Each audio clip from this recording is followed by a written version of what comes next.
മാധ്യമപ്രവർത്തകനായ KM ബഷീറിനെ car ഇടിപ്പിച്ച് കൊലപ്പെടുത്തിയെന്ന കേസിൽ നിലവിൽ പ്രതിയായ ശ്രീറാം വെങ്കിട്ടരാമനോട് വ്യാഴാഴ്ച തന്നെ നേരിട്ട് ഹാജരാകണമെന്ന ഉത്തരവാണ് കോടതിയിട്ടത്. അതായത് ഇന്നേ ദിവസം. എന്നാൽ ശ്രീറാം വെങ്കിട്ടരാമനാകട്ടെ കോടതി വിധിയൊക്കെ തന്നെ കാറ്റിൽ പറത്തുന്ന സമീപനമാണ് സ്വീകരിച്ചു പോരുന്നത്. ഒന്നും രണ്ടും തവണയല്ല ഇത് ആവർത്തിക്കുന്നതും. അധികാരത്തിൻ്റെ ഹുങ്ക് കൊണ്ടാണോ അതോ എല്ലാം തനിക്ക് കീഴിലാണെന്നുള്ള ധാർഷ്യം ഒന്നുകൊണ്ടാണോ ഇങ്ങനെയുള്ള പ്രവർത്തികൾ ചെയ്യുന്നതെന്നുള്ള ചോദ്യമാണ് അവശേഷിക്കുന്നത്.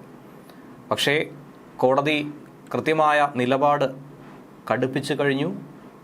ശക്തമായ നടപടികളിലേക്ക് കടക്കുമെന്ന സൂചനയും ലഭിക്കുന്നുണ്ട്.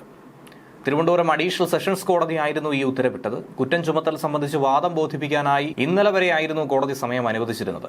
3 തവണയാണ് വാദം ബോധിപ്പിക്കാനായി സമയം നീട്ടിച്ചൊളിച്ചത്. നരഹത്യാ കേസ് നിലനിൽക്കില്ലെന്ന ശ്രീറാമിന്റെ വാദം സുപ്രീം കോടതി പാടെ തള്ളിയിരുന്നു. എന്നാൽ ഇന്നും കോടതിയിൽ ഹാജരാകാത്തൊരു സാഹചര്യം ഉണ്ടായത് തന്നെയാണ് ഇതിന് ഏറ്റവും സംശയാസ്പദമായി നിലനിൽക്കുന്നത്. ജോലി തിരക്കുള്ളതുകൊണ്ട് മറ്റൊരു ദിവസം അനുവദിക്കണമെന്ന ആവശ്യമാണ് പ്രതിയുടെ അഭിഭാഷകൻ കോടതിയിൽ മുന്നോട്ട് വെച്ചത്. അതോടെ കുറ്റപത്രം വായിക്കുന്നതിന് തിരുവനന്തപുരം 1ാം അഡീഷണൽ സെഷൻസ് കോടതി അത് മാറ്റിവെക്കുകയാണ്. ഓഗസ്റ്റ് 16 കേസ് മാറ്റിവെച്ചു. സംഭവമുണ്ടായി ഇപ്പോൾ 5 വർഷം കഴിഞ്ഞെങ്കിലും കേസിൽ വിചാരണ ഇതുവരെയും ആരംഭിക്കാൻ കഴിഞ്ഞിട്ടില്ല എന്നുള്ളതാണ് ഏറ്റവും പ്രധാനപ്പെട്ട ഒരു വിഷയം.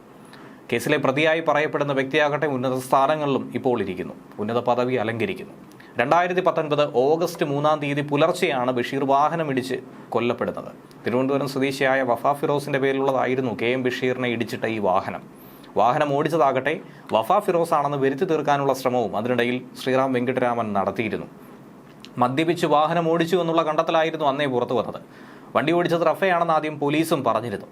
അതിനൊക്കെ തന്നെ പോലീസും ശ്രീറാമിനൊപ്പം കൂട്ടുനിന്നു എന്ന് വേണം സംശയിക്കാൻ. എന്നാൽ ദൃക്സാക്ഷികളും മാധ്യമപ്രവർത്തകരും അടക്കം നിരവധി ആളുകൾ ഇടപെട്ടതോടെ ശ്രീറാമിന്റെയും പോലീസിന്റെയും കള്ളക്കളിയൊക്കെ തന്നെ പൊളിയുകയായിരുന്നു. 2020 ഫെബ്രുവരി 3 പ്രത്യേക അന്വേഷണ സംഘം ശ്രീറാമിനെയും വഫയെയും പ്രതികളാക്കി കോടതിയിൽ ഒരു കുറ്റപത്രം സമർപ്പിച്ചത്.